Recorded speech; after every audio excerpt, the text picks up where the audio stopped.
दोस्तों, मेरा नाम है नीलेश मिश्रा। कहानियाँ सुनाता हूँ। ये है मेरा नया खास शो, मेरी प्यारी जिंदगी विद नीलेश मिश्रा। आज मैं आपको सुनाने जा रहा हूँ अपनी मंडली के सदस्य दीपक हीरा रंगनाथ की लिखी कहानी दूल्हा दिलवाला। चलिए शुरू करता हूँ कहानी। एक साल तो रुकेंगे ना तेरे घर वाले? तब तक मेरी नौकरी भी लग जाएगी।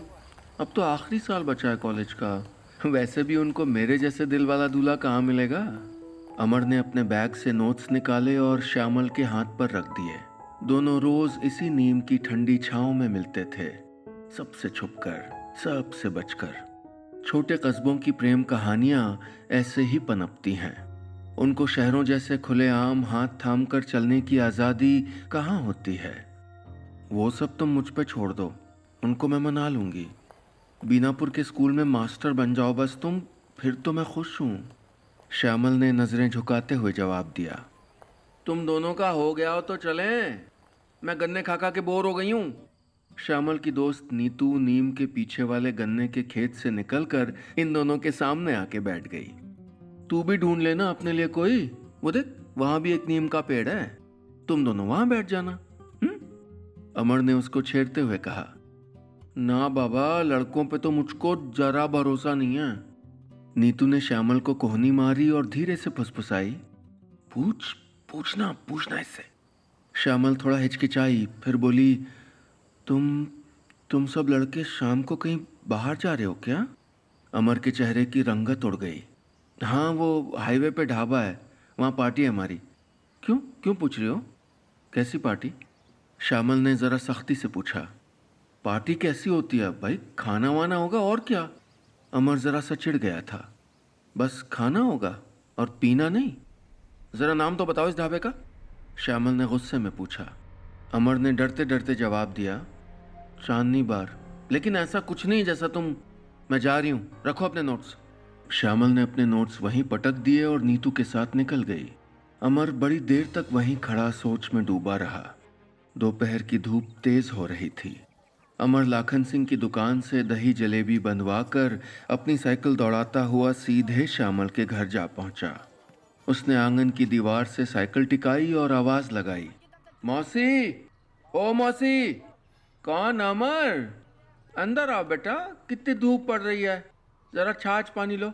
श्यामल की माँ अमर को हमेशा से पसंद करती थी। पूरे कस्बे में इतना होनहार लड़का ढूंढने से नहीं मिलेगा, ऐसा उनका मानना था।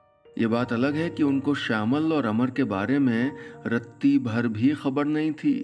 मौसी, हम रुकेंगे नहीं, बापू के काम से तहसील भी जाना है। हम तो बस जलेबियां देने आए थे, आपको पसंद है ना? अमर ने जलेबियां थमाई और साइकिल मोड़कर घर के पिछवाड़े में जाकर खड़ा हो गया, जहां श्यामल के कमरे की खिड़की थी। श्यामल की नजर उस पर पड़ी तो अमर ने अपने दोनों कान पकड़ लिए। श्यामल ने खिड़की के किवाड़ बंद कर दिए। अमर की हालत बिल्कुल प्यासे पंछी की तरह हो गई थी। उसने श्यामल को कई सारे मैसेज भेजे, लेकिन कोई जवाब नहीं मिला। रात के लगभग 9 बज रहे थे। श्यामल खाना खाने के बाद माँ के साथ आंगन में बैठी थी। श्यामल की सहेली नीतू भी उनके साथ ही थी। गली में कोई लड़का जोर जोर से गाना गाता हुआ गुजर रहा था। उसके पांव लड़खड़ा रहे थे। इससे पहले कि श्यामल उसका चेहरा देख पाती, वो वहीं लुढ़क कर ढेर हो गया। श्यामल की आंखें डबडबा गईं। अगर ये अमर होगा तो वो उससे अपना रिश्ता एकदम खत्म कर लेगी। उसने उसी एक पल में तय कर लिया था। मोहल्ले के 2-4 नमूने तो उसने खुद देखे थे जिन्होंने शराब पी के अपने घर फूंक डाले थे। तभी एक तेज मोटरसाइकिल उनके घर के बगल से निकली। वो अमर के ही क्लास के लड़के थे, नशे में इतने धुत कि उनसे गाड़ी तक नहीं संभाली जा रही थी। देख जरा इनको, ये आजकल के लड़के हैं, न अपनी फिक्र है न घर वालों की। अभी ठोक देंगे कहीं गाड़ी तो सारा नशा हवा हो जाएगा, श्यामल की माँ गुस्से में बोली। श्यामल की सांस अटक गई। कहीं अमर भी गाड़ी लेकर गया होगा तो? वो मन ही मन पहाड़ी वाली माई से मन्नत मांगने लगी। तभी उसके कानों में आवाज आ धमकी। मौसी, ओ मौसी। अमर ने अपनी साइकिल श्यामल के घर के सामने रोक दी। कौन? अमर, अंदर आओ बेटा, कितनी ठंड पड़ रही है, जरा चाय पानी लो, श्यामल ने माँ से कहा। नहीं मौसी, मैं तो श्यामल को ये नोट्स देने आया था बस। श्यामल अमर के पास जाकर खड़ी हो गई।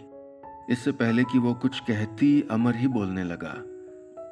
तुम्हें क्या लगा था सब पिएंगे तो मैं भी पीऊंगा? श्यामल ने आंखें झुका ली। मुझे ना कहना आता है, मना करना आता है मुझे। एक दो दोस्तों ने जिद की थी लेकिन मैंने साफ साफ इनकार कर दिया।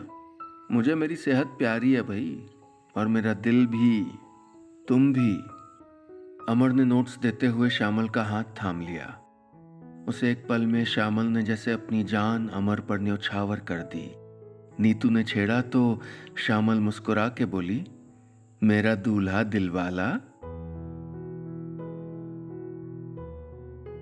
बस इतनी सी थी ये कहानी।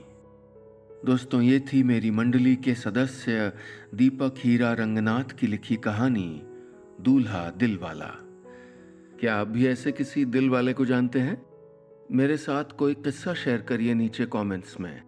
और हाँ, अगर आप चाहते हैं कि आप या आपके जानने वाले शराब नहीं छोड़ पा रहे और उनको कोई मदद चाहिए तो ईमेल करिए poisonswelove@gmail.com पर, यानी POISONSWELOVE@gmail.com पर, या देखाइए वेबसाइट poisonswelove.org। मैं अभी चलता हूँ, जल्द मिलूंगा फिर लेकर एक नई कहानी अपने इस खास शो में जिसका नाम है मेरी प्यारी जिंदगी with Nilesh Mishra. World Health Organization और मेरी एक साझा पेशकश।